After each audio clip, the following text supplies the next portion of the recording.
Hello दोस्तों, नमस्कार। स्वागत है आपका जना कुमारी हिंदी क्लासेस में। आज हम शुरुआत करने जा रहे हैं। जैसा कि आपने देखा स्क्रीन पर दिखाई दे रहा है प्रेमचंद।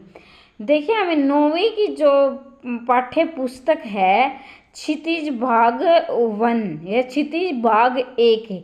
मेरे पास काफ़ी सारे कमेंट्स आ रहे थे, मैम एनसीईआरटी की बुक आप पढ़ाइए। तो हम अभी शुरुआत करेंगे सिर्फ जो है ये कवि और लेखक परिचय, और उसके बाद हम क्वेश्चन आंसर प्रश्न उत्तर करेंगे।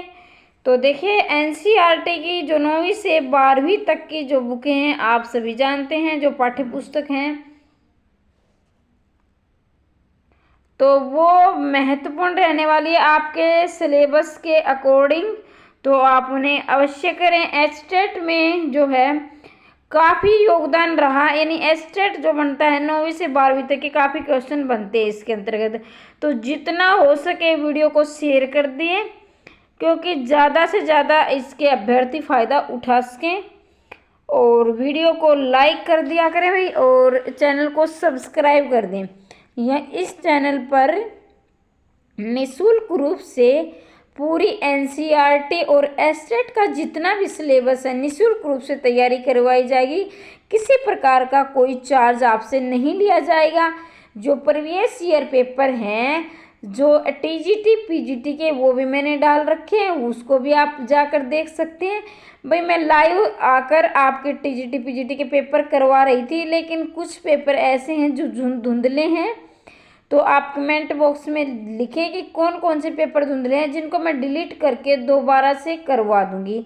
लेकिन लाइव आने की कोशिश मैं कर भी रही हूँ, लेकिन हमारे पास इतने संसाधन नहीं हैं जिससे कि हम पूरी तरह से अपने जो है बगैर बाधा के अपनी वीडियो को सुचारू रूप से बना सकें। तो भाई इसी के लिए मैं थोड़ी सी क्षमा चाहती हूँ। मैंने काफ़ी कोशिश की, लेकिन दिक्कत काफ़ी आई, क्योंकि लाइव आने से बच्चे जैसे ज़्यादा से ज़्यादा फ़ायदा उठा सकते हैं। कोशिश करेंगे भी फिर से लाइव आने की, और आपको असुविधा का सामना भी ना करना पड़े। तो देखिए, अब शुरुआत करते हैं हम। ये है प्रेमचंद, और हम अब प्रेमचंद से शुरुआत करेंगे। प्रेमचंद का जन्म 1880 में जन्म महत्वपूर्ण हो जाता है भाई। हर कवि लेखक का 1880 में लम्ही नामक गांव में हुआ था। उनका मूल नाम क्या था? धनपत राय। लेकिन यहाँ नहीं दिया गया है, कुछ बातें नहीं दी गई है और पेपर में आ सकती है, वो हम साथ की साथ करते जाएंगे। मूल नाम क्या था? धनपत राय। और उर्दू में किस नाम से लिखते थे, ये भी पूछा जाता है। तो उर्दू में लिखते थे नवाब राय में, नवाब राय नाम से ये उर्दू में कविता लिखते थे।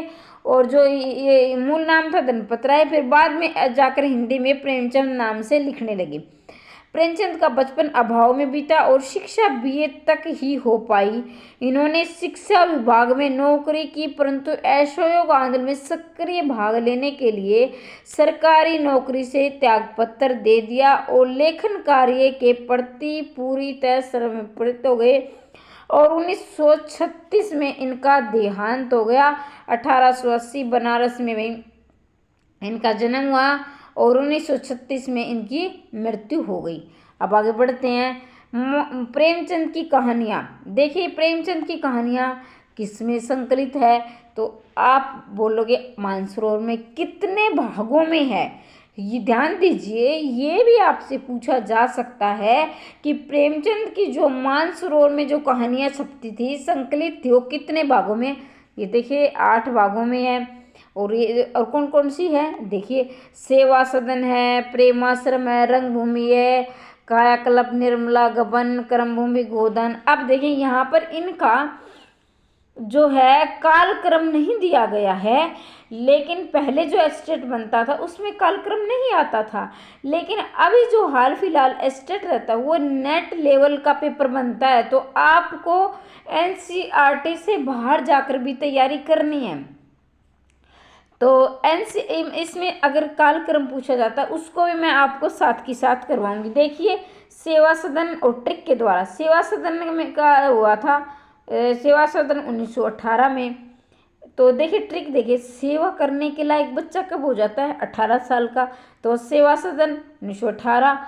प्रेमाश्रम इसको अन्यथा न ले। मेरा मतलब सिर्फ और सिर्फ आपको समझाना है बेटा। देखिए कभी अब मैम ये क्या बता रही है तो, लेकिन प्रेमाश्रम यानी प्रेम कब जो हो जाता है, 21 साल की उम्र में प्रेम हो जाता है। यानी 21 साल की उम्र में हम शादी के लायक हो जाते हैं।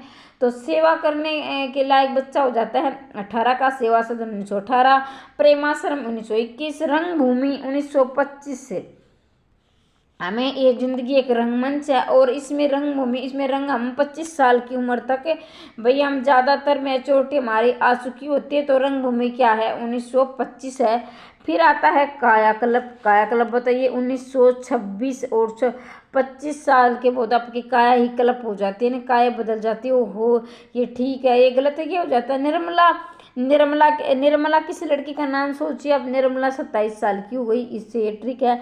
गबन है, गबन 1931 में, गबन 1931 में।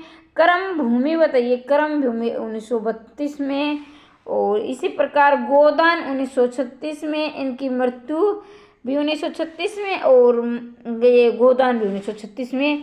अब उम्मीद करती हूँ कि समझ ये प्रमुख क्या है, ये उपन्यास है, ये नाटक है, ये भी पूछ ले जाते हैं। तो ये सारे क्या हैं, उपन्यास है। हंस जागरण माधुरी इनकी पत्रिका का नाम है भाई, हंस जागरण माधुरी, ये पूछ लिया जाता है। इनकी महिलाओं से संबंधित कौन सी पत्रिका थी, तो इनकी माधुरी है, वो महिलाओं से संबंधित थी। मैं से माधुरी, और माधुरी इसके एक महिला का नाम समझ लीजिए, जैसे माधुरी दीक्षित है वो एक अभिनेत्री है, इसी तरह माधुरी में जो महिलाओं से संबंधित जिक्र होता था।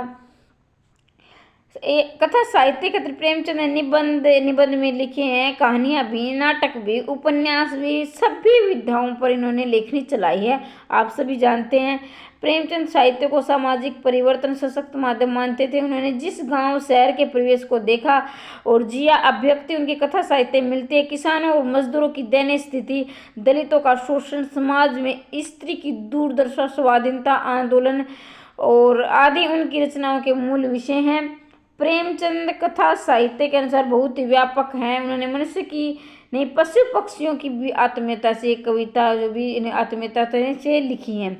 बड़ी से बड़ी बात को सरल भाषा में सीधे और संक्षेप में कहना प्रेमचंद लेखन की प्रमुख विशेषता थी। कहने का मतलब बात यह है कि बड़ी से बड़ी बात को बड़े ही जो है तन्मन्या थे, अच्छे प्रकार से छोटा वे में छोटे तरीके से बताकर कह देते। उनकी भाषा में मुहावरे भी हैं, लोक प्रचलित भी हैं ये। तो उन्हें क्षितिज भाग में हमने ये पहला जो है जीवन परिचय पढ़ा है प्रेमचंद का, और इन्होंने दो बैलों की कथा जो है लिखी है। दो बैलों की कथा इनका पहला पार्ट है, लेकिन हम इसकी चर्चा बाद में करेंगे। ये कमेंट बॉक्स में अवश्य लिखे भी आपने प्रेमचंद के बारे में जो मैंने आपको बताया आपको कैसा लगा। आप सभी जानते हैं प्रेमचंद को आप बचपन से पढ़ते आ रहे हैं और आगे भी हम हमारी क्लास सुचारू रूप से रहेंगी। पूरा कोर्स कंप्लीट करवाऊंगी एनसीईआरटी का 9वीं से 12वीं तक के, निःशुल्क रूप से, किसी प्रकार का कोई चार्ज नहीं। ज़्यादा से ज़्यादा वीडियो को शेयर करें, लाइक कर दिया करो भी।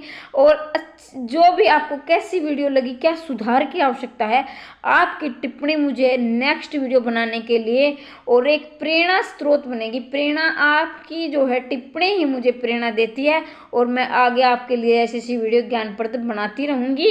वीडियो देखने के लिए धन्यवाद और चैनल को सब्सक्राइब करें।